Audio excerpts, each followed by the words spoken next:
kata bela negara, sebagian besar dari kita langsung membayangkan tentara yang menjaga perbatasan atau mengangkat senjata.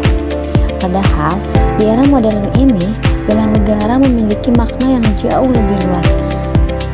Salah satu bentuk bela negara yang paling penting adalah menolak segala bentuk korupsi. Kerja bakti menyusun neraka, kita miliki bahan bakarnya. Perihal waktu tunggu datangnya, O2 dijual oleh negara.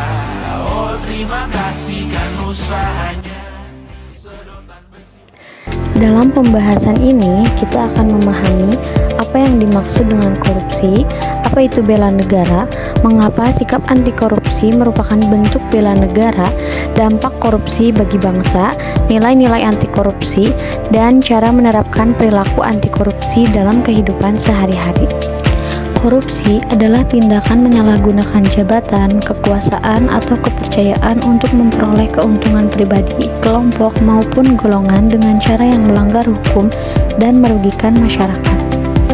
Korupsi tidak selalu berupa pencurian uang dalam jumlah besar. Dalam kehidupan sehari-hari, perilaku yang termasuk bibit korupsi antara lain berbohong demi keuntungan pribadi, menyontek saat ujian, memalsukan tanda tangan, menggunakan fasilitas umum untuk kepentingan pribadi. Artinya, korupsi sebenarnya dapat dimulai dari kebiasaan kecil yang dianggap biasa apabila tidak dibiasakan dengan kejujuran. Korupsi sering disebut sebagai kejahatan luar biasa karena dampaknya sangat luas. Tidak hanya merugikan keuangan negara, tetapi juga menghambat pembangunan, meningkatkan kemiskinan, memperlebar kesenjangan sosial, dan menurunkan kepercayaan masyarakat terhadap pemerintah. Bela negara adalah sikap, perilaku, dan tindakan warga negara yang didasarkan pada rasa cinta tanah air, kesadaran berbangsa dan bernegara, keyakinan terhadap ideologi negara, serta kerelaan berkorban demi mempertahankan bangsa dan negara. Bela negara tidak hanya dilakukan oleh anggota TNI maupun aparat keamanan. Di masa damai, setiap warga negara memiliki peran sesuai profesinya. Contohnya seperti guru membela negara dengan mendidik generasi bangsa, dokter dengan memberikan pelayanan kesehatan yang terbaik, mahasiswa yang belajar dengan sungguh-sungguh, dan pegawai dengan bekerja secara jujur. Yang artinya bela negara adalah tanggung jawab seluruh rakyat Indonesia. Mengapa anti korupsi termasuk bela negara? Karena korupsi merupakan ancaman serius bagi kelangsungan bangsa. Bela negara bertujuan menjaga keutuhan negara, sedangkan korupsi justru menghancurkan negara dari dalam. Negara dapat kehilangan anggaran pembangunan, kepercayaan masyarakat, kualitas pendidikan, pelayanan kesehatan, investasi, bahkan stabilitas ekonomi. Seseorang yang menolak korupsi berarti ikut menjaga masa depan bangsa. Dengan bersikap jujur, bertanggung jawab, dan tidak menyalahgunakan amanah, seseorang telah berkontribusi mempertahankan negara dari ancaman korupsi. Oleh karena itu, anti korupsi merupakan bagian dari upaya bela negara di era modern. Korupsi memiliki dampak yang sangat besar dalam berbagai bidang. Korupsi menyebabkan uang negara tidak digunakan sebagaimana mestinya. Akibatnya, pembangunan terhambat, lapangan pekerjaan berkurang, investasi menurun, kemiskinan meningkat. Dana yang seharusnya digunakan untuk membangun jalan, sekolah, rumah sakit, dan fasilitas umum justru masuk ke kantong pribadi. Korupsi juga berdampak terhadap pendidikan. Korupsi mengurangi kualitas pendidikan, misalnya dana pembangunan sekolah dikorupsi sehingga ruang kelas rusak, fasilitas belajar berkurang, dan kualitas pendidikan yang menurun. Generasi muda akhirnya menjadi korban. Bukan hanya itu, korupsi juga berdampak terhadap kesehatan. Apabila dana kesehatan diselewengkan, maka rumah sakit akan kekurangan alat, pelayanan kesehatan menjadi buruk, dan masyarakat miskin akan kesulitan memperoleh pengobatan. Korupsi juga berdampak terhadap kepercayaan masyarakat dan moral bangsa. Korupsi membuat masyarakat kehilangan kepercayaan terhadap pemerintah. Jika masyarakat tidak lagi percaya kepada pemimpin, stabilitas negara dapat terganggu. Korupsi menciptakan budaya tidak jujur. Generasi muda dapat menganggap korupsi sebagai hal yang biasa apabila melihat banyak contoh buruk di lingkungan sekitarnya. Untuk mencegah korupsi, setiap warga negara perlu menerapkan nilai-nilai anti korupsi dalam kehidupan sehari-hari. Yang pertama, contohnya seperti jujur. Kejujuran berarti berkata dan bertindak sesuai kenyataan. Contohnya, tidak menyontek, tidak berbohong, dan mengembalikan barang yang bukan milik sendiri. Yang kedua, ada disiplin. Disiplin berarti mematuhi aturan, misalnya datang tepat waktu, menaati tata tertib, mengerjakan tugas sesuai ketentuan. Yang ketiga, ada tanggung jawab. Artinya, berani menerima konsekuensi atas setiap tindakan yang dilakukan. Misalnya, seperti menyelesaikan tugas sendiri dan tidak menyalahkan orang lain.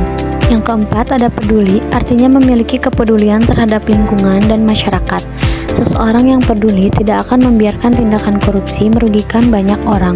Yang kelima, ada mandiri, tidak bergantung pada cara-cara curang untuk memperoleh keuntungan. Yang keenam, ada kerja keras, mencapai keberhasilan melalui usaha, bukan melalui suap atau penyalahgunaan jabatan. Yang ketujuh, ada berani mengatakan yang benar, berani menolak ajakan berbuat curang, berani melaporkan tindakan korupsi sesuai prosedur. Dan yang kedelapan, ada adil, memberikan hak kepada setiap orang tanpa pilih kasih dan tidak menyalahgunakan kewenangan. Perilaku anti korupsi dapat dimulai dari hal-hal sederhana. Contohnya seperti tidak menyontek saat ujian, tidak memalsukan absensi, menggunakan uang sesuai kebutuhan, menjaga amanah ketika menjadi pengurus organisasi, mengembalikan barang yang ditemukan, menghargai hak orang lain, menolak suap dalam bentuk apapun, berani melaporkan tindakan yang melanggar aturan, menggunakan fasilitas umum dengan bijaksana, dan menjadi teladan dalam kejujuran. Perubahan besar selalu dimulai dari kebiasaan kecil. Mengapa seseorang melakukan korupsi? Korupsi tidak terjadi begitu saja. Ada berbagai faktor yang dapat mendorong seseorang melakukan korupsi. Memahami penyebabnya penting agar kita mengetahui cara mencegahnya sejak dini. Yang pertama, ada kurangnya integritas.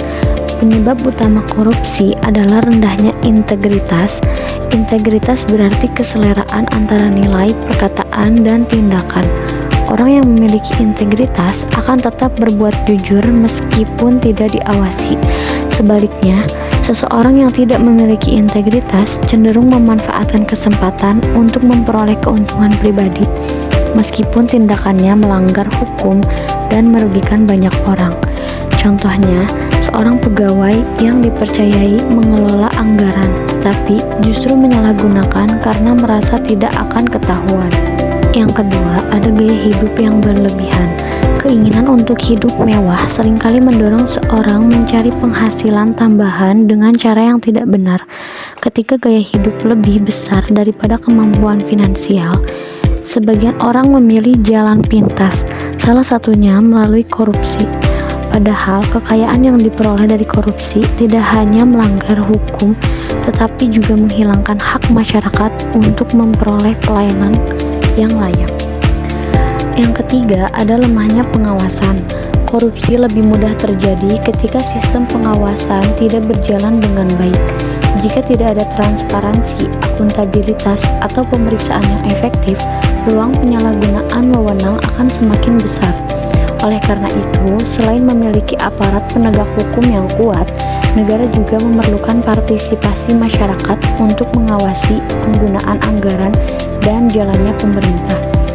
Yang keempat, ada budaya membiarkan kecurangan. Korupsi seringkali berawal dari pelanggaran kecil yang dianggap biasa.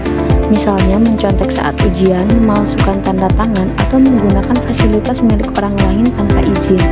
Jika perilaku tersebut terus dibiarkan, seseorang dapat menganggap bahwa tindakan tidak jujur adalah hal yang wajar.